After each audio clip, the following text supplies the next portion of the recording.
اب روایت کی بات تو الگ، روایت تو کسی کے پاس بھی صحیح نہیں، نہ سینے پر نیچے، سب میں کچھ کمزوریاں. کہتے ہیں کہ یہ ذرا مراج اڑا کر بن رہی، مراج اڑا کر کہتے ہیں، صحیح کسی کے پاس نہیں. مگر دیکھنے کی بات یہ تجربہ کر لیں کہ ہاتھ یہاں باندھیں گے نا آپ، تو جتنی دیر مرضی کھڑے رہیں اور پڑھتے رہیں آپ ایزی ہوں گے. یہاں ہاتھ کر لو، ذرا محنت ہے نا اوپر اٹھانا، یا تھک جاتا آدمی.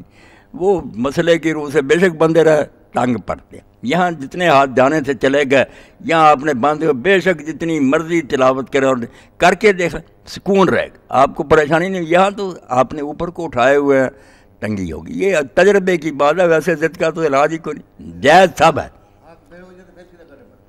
یہ کرنے ہی نہیں چاہیے. پھر یہ دیکھیں نا، کرتے بھی ایسے ہیں، کوئی یہاں سے پکڑتا ہے وہ نہیں سے اس طرح پکڑا، کوئی یہاں سے پکڑا ہوتا.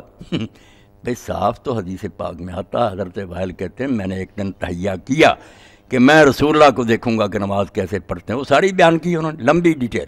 کہتے ہیں آپ نے ہاتھ اٹھا باندھے، دیکھا یہ ہتھیلی جو تھی نا دائیں، ایس بائیں ہتھیلی پر تھی، یہاں تھے، یہاں یوں کوئی نہیں تھے، یہاں ہاتھ. بس یہ دونوں طریقے ہیں کہ یا یہاں سے پکڑ لو، یہ قبض کہلاتا ہے، ہتھیلی یہاں رکھو، یہ گٹ کو پکڑ لو، یا یہ ساری چاروں انگلیں، پانچوں انگلیں یہاں رکھو، وضع. یہ کوئی نہیں کہ کلائی پر رہ جاؤ اور کونیوں پکڑو.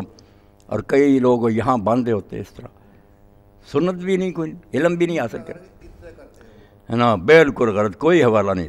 ہتھیلی ہتھیلی پر آنی چاہیے. اس کے بعد یوں پکڑ لیں آپ آسانی کے لیے، اوپر رکھ لیں.